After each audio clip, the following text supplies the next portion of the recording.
xildhibaanada golaha shacabka ee baarlamaanka Soomaaliya ayaa maanta si aqlabiyad leh ku ansixiyay codsigii uu horkeenay madaxweynaha waqtigiisu u dhamaaday Maxamed Cabdullaahi Farmaajo ee ahaa in dib loogu noqdo heshiiskii doorashada ee 17 Sebtembar ay wada gaareen madaxda dowlad goboleedyadii gobolka Banaadir. Madaxweyne Farmaajo ayaa guddoonka iyo xildhibaanada golaha shacabka ka dalbaday in dib loogu laabto heshiiskii 17 Sebtembar. mudanayaal iyo marwooyin waxaan dhammaantiin idinka codsanaya idinka oo xiirinaya duruufaha siyaasadeed ee dalka ku gaadaaman iyo marxaladaha cakiran ee aan ku jirno inaad nala qaadataan in lagu noqdo ama lagu laabto heshiiskii wada ogolka ahaa ee aad ansixiseen 26 Sebtembar 2020.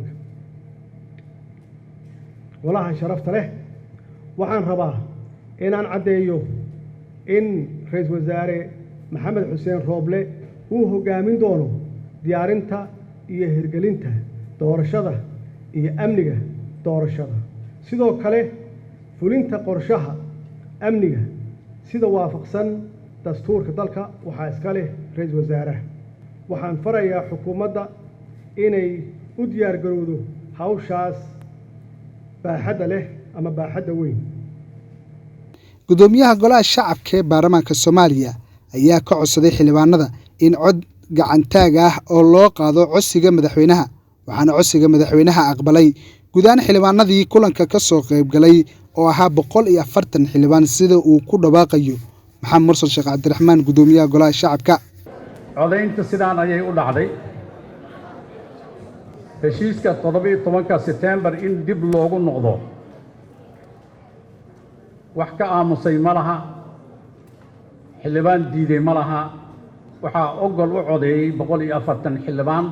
sidaas awgeed waxaa loo noqday heshiiskii 17 Sebtembar sidaas uu ansax ku yahay.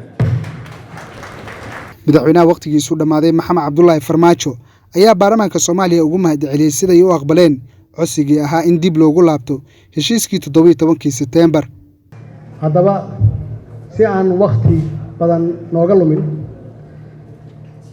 dalkana aan ugu horseedno doorasho si xasilooni ah ku dhacda lagana wada qayb qaato, waxaan ra'iisul wasaaraha u xil saarayaa qabanqaabada iyo martiqaadka shirka madaxda dowlad goboleedyada iyo dowladda federaalka ah iyo gobolka Banaadir si loo meel mariyo qodobadii lagu heshiiyey 17 Sebtembar iyo kii 16 Febraayo ee magaalada Baydhabo oo aan wax shuruud ah aanan lagu xiray. insha Allah waxaan xukuumadda ka rajeynayaa inay hawshaas u guda gasho sida ugu dhaqsiyaha badan. waxaan rabaa inaan shacabka Soomaaliyeed ay markhaati noo noqdaan oo ay kala fahmaan cidda doonaysa inay doorasho dhacdo iyo cidda diidan, cidda doonaysa inay fowdo qax iyo qori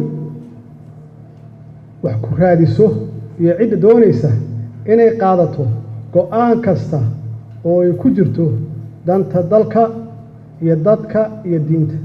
go'aanka baarlamaanka uu gaaray ayaa ku soo aadayay xilli magaalada Muqdisho ay gashay xaalad hubanti la'aan ah iyadoona ay isorfaliyaan ciidamada dowladda kuwa diidan muddo kordhinta.